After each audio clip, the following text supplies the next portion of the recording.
नमस्कार, मैं हूं अवधेश और आप देख रहे हैं बवंडर इंडिया टीवी। आज 16 तारीख यानी कि बौद्ध पूर्णिमा का दिवस है, जहां पे मीरा भाईंदर में 4 बड़े विकास कार्यों का यहां पे उद्घाटन किया गया है, वो भी महाराष्ट्र के पूर्व मुख्यमंत्री देवेंद्र फडणवीस के हाथे। और मैं आपको एक चीज़ बताना चाहूँगा कि इस मंच पे आज शिवसेना के, बीजेपी के और आरपीआई के नेता भी देखने को मिले हैं। मैं आपको बताना चाहूँगा जो 4 कार्यों का जो उद्घाटन हुआ है, पहला तो हमारे पीछे देख सकते हैं ये बौद्ध विहार है, और दूसरा है यहाँ पे इस साइड में मेडिटेशन सेंटर है, और तीसरा 90 मीटर तक की अगर शहर में कहीं आग लगती है तो ये फायर ब्रिगेड की गाड़ी है वहाँ पे पहुँच के उन आग को बुझा सकती है। और चौथा जो उद्घाटन किया गया वो स्विमिंग पूल का है, जो कि आम नागरिकों के लिए ये हमेशा खुला रहेगा। तो एक मंच पे शिवसेना के खासदार, आमदार, भारतीय जनता पार्टी के 2 केंद्रीय मंत्री और विरोधी पक्ष के नेता और मीरा भाईंदर शहर के पूर्व आमदार नरेंद्र मेहता और भाजपा के जिला अध्यक्ष रवि व्यास भी मौजूद थे। तो आइए देखते हैं क्या कहना उन नेताओं का इन 4 बड़ी योजनाओं को लेकर। या गोष्टी या भारताच्या संविधानामध्ये त्यांनी आणल्या आणि म्हणूनच आज जगाच्या पाठीवर सर्वात उत्कृष्ट संविधान जर कुठलं असेल तर ते आपल्या भारताचं संविधान आहे।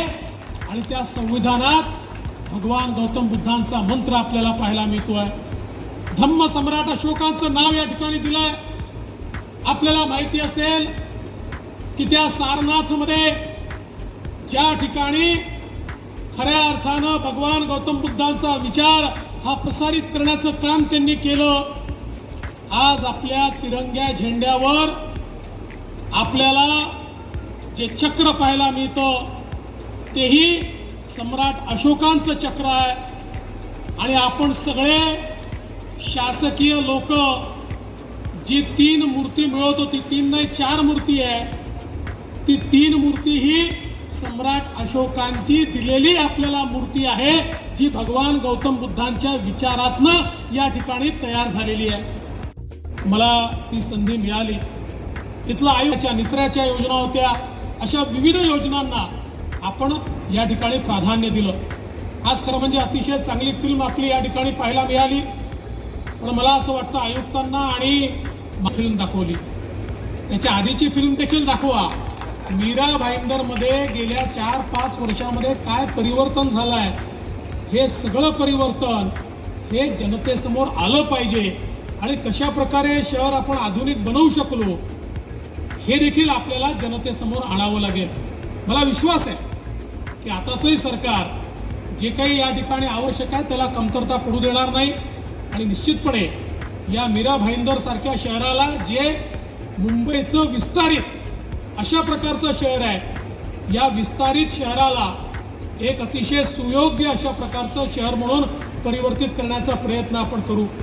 मला याची कल्पना आहे की इथल्या जुन्या इमारतींचा प्रश्न फार महत्त्वाचा आहे। दुर्दैवाने हवामानामुळे, समुद्रामुळे किंवा चुकीच्या बांधकामामुळे अनेक इमारती 30 वर्षाच्या व्हायच्या आत या ठिकाणी मोडकळीस आल्या आणि त्याचा रिडेव्हलपमेंटचा प्रश्न मोठा आहे। काही निर्णय आपण मागच्या काळात घेतले, काही आता घेण्याची आवश्यकता आहे। पण आपल्याला हे करावं लागेल, कारण त्या ठिकाणी राहणाऱ्या लोकांचा कुठलाही दोष नाही आणि म्हणून त्यांनाही कशा प्रकारे आपल्याला सवलत देता येईल हा प्रयत्न येत्या काळामध्ये आपण निश्चितपणे करू। मी आजच्या या प्रसंगी आल्यामुळे प्रोटोकॉल काय आहे हा आपल्याला देखील लक्षात आला पाहिजे, एवढ्यापुरतं मी हे सांगितलं आहे। पण आपण चांगलं काम करतात, त्यामुळे असल्या छोट्या मुद्द्यावर काही विचलित होण्याची आवश्यकता नाही आहे। आपलं चांगलं काम आपण असंच चालू ठेवा। पण हे काम करत असताना नगरसेवकांना, महापौरांना देखील विश्वासात घ्या।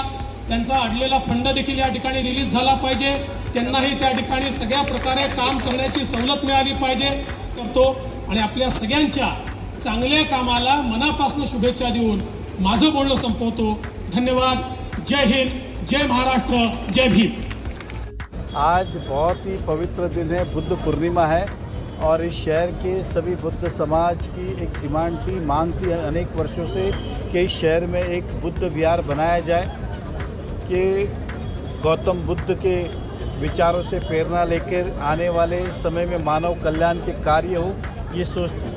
और हमने चुनाव के समय उनसे वादा किया था कि अगर मीरा भाईंदर में सत्ता में आते हैं तो जो आपकी वर्षों की डिमांड है उसको हम पूरा करेंगे। और देवेंद्र फडणवीस जी उस समय साक्षी थे, जो उन्होंने कहा कि मैं ही ले गया था उन्हें और आज हमने पूरा किया।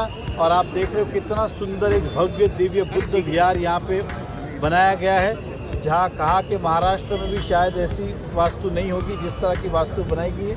और आज ये मीरा भाईंदर के लिए बड़े ही गौरवान्वित दिन है। ख़त्म हो गया ना, तो परसों बात जुनी होगी। अब तो दिखाने के लिए खत्म हुआ है या सच में? ये दिखाने के लिए और सच में क्या, आप अगर देखेंगे तो दोनों बैनर पे आप देखेंगे, इधर भी मैं दिखता उधर भी वो दिखते हैं। तो अदला ठीक है, कुछ चीज़ें थी। और देवेंद्र फडणवीस जी जिस चीज़ में हाथ डालते फिर वो एंड ही होता है, और वो हमारे नेता हैं।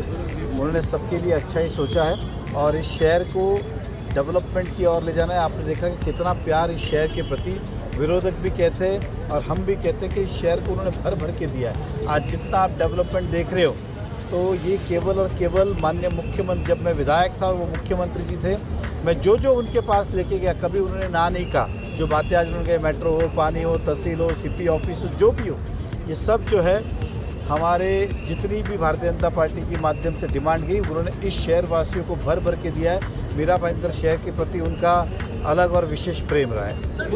कि ये था कि तब भी मेयर मैडम ने कहा था कि पत्रिका जो है वो महापौर ही फाइनल करते हैं, और जिस तरह से प्रशासन को पत्रिका दी गई थी महापौर, वो नहीं छापते हुए दूसरी छापी गई जो कुछ लोगों का अपमान भी करती थी। बात मेरे नाम की भी नहीं है। मैंने उन्हें बहुत समझाया, मैं बोला कल अगर हमें सचिन तेंदुलकर जी को बुलाना है तो आप ये बोलेंगे क्या वो राज्य शिष्टाचार में नहीं है, उसको नहीं बुलाया जाएगा। और अगर बुलाया गया तो आप उसे ये कहेंगे क्या कि ये तो नगर सेवक से भी छोटा प्रोटोकॉल से पद है। उसे उद्घाटन के रूप में जब हम बुलाते हैं तो पद सर्वोपरि हो जाता है, सर्वोपरि होता है। तो वही आज देवेंद्र फडणवीस जी ने कहा कि कौन आएगा कौन नहीं आएगा, ये अधिकार पूरा मेयर मैडम का है, प्रशासन का नहीं है। इसलिए आइंदा इस बात को प्रशासन और कमिश्नर साहब ध्यान रखें। अब मैंने वही कहा, उन्होंने वही कहा कि मुझे इसमें ज़्यादा खींचना नहीं है, लेकिन आइंदा इन बातों को ख्याल रखा जाए, इस तरह से नहीं, मेयर मैडम और इनसे सलाह करके ही की जाए। मुझे लगता है आज मीरा भाईंदर शहरवासियों के खुशी का एक दिन आ जाए। भगवान बुद्ध की आज बुद्ध पूर्णिमा है, और इस बुद्ध पूर्णिमा के दिन बुद्ध विहार और मेडिटेशन सेंटर यहाँ खोला है। और उसके साथ साथ महापालिका के माध्यम से तरन तालाब हो और जो अग्निशमन वाहन है वह भी मीरा भाईंदर वासियों की सेवा के लिए हमारी महानगर पालिका के माध्यम से उपलब्ध किया गया है।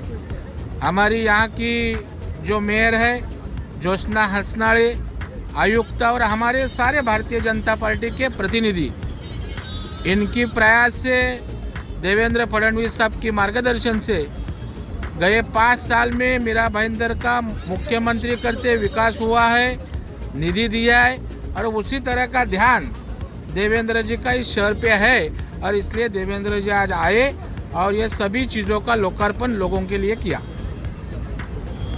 चलो एकजुट होके यहाँ की लोगों की सेवा करनी है। थोड़ा बहुत कुछ विसंवाद था, वो भी सब देवेंद्र जी के आदेश से अभी मिट गया है। और सभी कार्यकर्ताओं को मेरा कहना है कि महापालिका अपनी है, संगठन अपना अच्छा है, देवेंद्र जी का आशीर्वाद यहाँ सबके ऊपर है, तो सब मिलके लोगों के लिए काम करो, लोगों की सेवा करो। ढोलेजी अत्यंत चांगले आयुक्त मिळालेले आहेत, रोज ते फिरून लोकांना कन्व्हिन्स करण्याचा प्रयत्न करतायत, शहर स्वच्छ ठेवण्याचा प्रयत्न करतायत। भारताला स्वच्छ करण्यासाठी नरेंद्र मोदीजी सातत्याने प्रयत्न करतायत,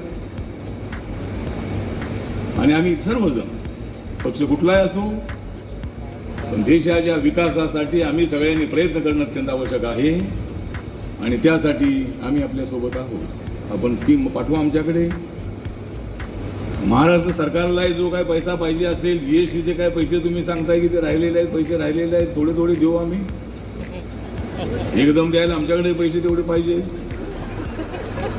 आणि तुम्ही जोपर्यंत पैसे देत नाही तोपर्यंत तिकडून इकडे पैसे येत नाही आहे। त्यामुळे जीएसटीचा जो पैसा आहे तो पैसा हळूहळू टप्प्याटप्प्याने आम्ही तो पूर्ण करणार आहोत। आम्हाला काय तुमचा पैसा ठेवून आम्हाला काय तुमच्यावर तुम्हाला अडचण आणायची नाही आहे। नक्कीच ज्या काय अशा गोष्टी आहेत त्या नक्की करायच्या आहेत, माझं मंत्रालय सामाजिक न्याय आणि अधिकारिता मंत्रालय आहे. माझ्या मंत्रालयाच्या अंतर्गत ओल्ड एज होमची स्कीम आहे, रेसिडेन्शियल स्कूलची स्कीम आहे, नशामुक्ती केंद्राची स्कीम आहे. जे जे नशा करतात त्यांना त्यांची नशा बंद करणं, त्यांची नशेपासून त्यांना मुक्त करणं, यासाठी नशामुक्त केंद्र आहेत, हॉस्टेल आहेत, दिव्यांगजनांसाठी स्कूल आहेत, दिव्यांगजनांसाठी स्किल ट्रेनिंग आहे, शेड्यूल कास्टसाठी व्हेंचर कॅपिटल फंडची स्कीम आहे. 15 कोटीपर्यंत आम्ही 75% पैसे देतो. पण अट एवढीच आहे की पैसे मिळाले की ते पैसे परत दिले पाहिजे. उपलब्ध करून दिलेले आहेत. आणि मला आनंद याचा आहे की देवेंद्रजींच्या हस्ते या ठिकाणी उद्घाटन होते. कारण महाराष्ट्र राज्याचं नेतृत्व करत असताना 18 पगड जातींना एकत्र करत असताना सातत्यानं उपेक्षितांची वंचितांची काळजी घेण्याचं काम त्यांनी या ठिकाणी केलंय. आणि म्हणून महापालिकेला आग्रह होता बुद्धविहार झालं पाहिजे. आणि आज त्यांच्या मार्गदर्शनाखाली या ठिकाणी आपल्या विचाराचं केंद्र असणारं बुद्धविहार. जीवनामध्ये प्रत्येक जण काहीतरी कामासाठी स्पेशल आहे आणि म्हणून ज्या ज्या स्पेशल माणसांनी ह्या शहराच्या विकासासाठी आपलं योगदान दिलेलं आहे ते त्यांच्या योगदानाचं श्रेय त्यांना दिलंच पाहिजे. त्यांच्या योगदानाचं श्रेय जर त्यांना दिलं नाही तर निश्चितपणाने त्यांनी केलेल्या कार्याचा अपमान होईल. आणि म्हणून मी अतिशय जबाबदारीने सांगतो प्रतापजी की जेव्हा मी खासदार झालो 2014ला तोपर्यंत भिवंडी शहरामध्ये विकास कशाशी खाता ते माहीत नव्हतं. पण 1450 कोटी रुपये एका भिवंडी शहराच्या विकासासाठी काँग्रेसचा महापौर असताना देवेंद्रजींनी दिले. आणि म्हणून काँग्रेसच्या महापौरांनी महापालिकेच्या डायसवरून असा ठराव केला की हे पहिले मुख्यमंत्री आहेत ज्यांनी भिवंडी शहराच्या विकासाकडे लक्ष दिलेलं आहे. म्हणून त्यांनी महासभेमध्ये त्यांच्या अभिनंदनाचा ठराव केला. हे पक्ष न बघता केलेला ठराव हे खऱ्या अर्थाने केलेल्या कामाचं चीज आहे. हा समाजामध्ये सर्वत्र पोचावा म्हणून विहार, स्तूप, मठ, लेणी या मौर्य कलेच्या प्रतीकाच्या रूपाने आपण सर्वत्र पाहतो. मला आनंद वाटतो की आज मीरा भाईंदर क्षेत्रामध्ये सुद्धा या ठिकाणी बौद्ध विहार बांधलेला आहे. मीरा भाईंदर क्षेत्रातील सर्वसामान्य जनतेने याची मागणी केली होती की या शहरामध्ये बौद्ध विहार असायला हवं. कारण महाराष्ट्रामध्ये नागपूर सोडलं तर इतरत्र कुठेही बौद्ध विहार आपल्याला पाहायला मिळत नाही. या समाज बांधवांची मागणी माजी आमदार नरेंद्र मेहताजी आणि तत्कालीन महापौर यांनी मान्य करून महासभेमध्ये ठराव करून आज या बौद्ध विहाराला आपण या ठिकाणी प्रत्यक्ष रूपाने पाहत आहोत. यांच्या कलादालनासाठी 38 कोटी रुपये त्या ठिकाणी दिलेले आहेत. मग अशी सरनाईक साहेबांनी सांगितलं की आदिवासी पाड्यामध्ये 34 कोटी रुपये बंधारा आणि रस्ता बांधण्यासाठी दिलेले आहेत. वारकरी भवनासाठी सुद्धा 1 कोटी रुपये दिलेले आहेत. हिंदी भाषक भवनासाठी सुद्धा 1 कोटी दिलेले आहेत. शहीद स्मारक जे आमचे कौस्तुभ राणे इथले सुपुत्र याच्यासाठी सुद्धा 1 कोटी रुपये दिलेले आहेत. आपने देखा कि इस कार्यक्रम में चाहे शिवसेना हो, चाहे भारतीय जनता पार्टी के, चाहे आरपीआई के, यहाँ पे सभी नेता यहाँ पे आए हुए थे. आरपीआई के राष्ट्रीय सेना के सांसद राजन विचारे, आमदार प्रताप सरनाईक, गीता जैन और मीरा भाईंदर के पूर्व आमदार नरेंद्र मेहता और भारतीय जनता पार्टी के जिला अध्यक्ष रवि व्यास व मीरा भाईंदर की महापौर ज्योत्सना हसनाले और मीरा भाईंदर के उप महापौर हसमुख गहलोत व यहाँ के आयुक्त दिलीप ढोले व यहाँ पे सभी कर्मचारी और अधिकारी यहाँ पे उपस्थित थे. ये आप देख सकते हैं मेडिटेशन सेंटर काफ़ी सुंदर बनाया गया है. यहाँ पे हज़ारों की संख्या में लोग बैठकर यहाँ प्रकार से जो बौद्ध विहार है हमारे पीछे जो हमने आपको दिखाया है वो भी काफ़ी अद्भुत है. अगर आप देखने जाएंगे तो नागपुर के अलावा और ऐसा कहीं आपको देखने को नहीं मिलेगा जो कि आज मीरा भाईंदर शहर में उद्घाटन किया गया है. बॉन्डर इंडिया के लिए अवधेश राय की रिपोर्ट.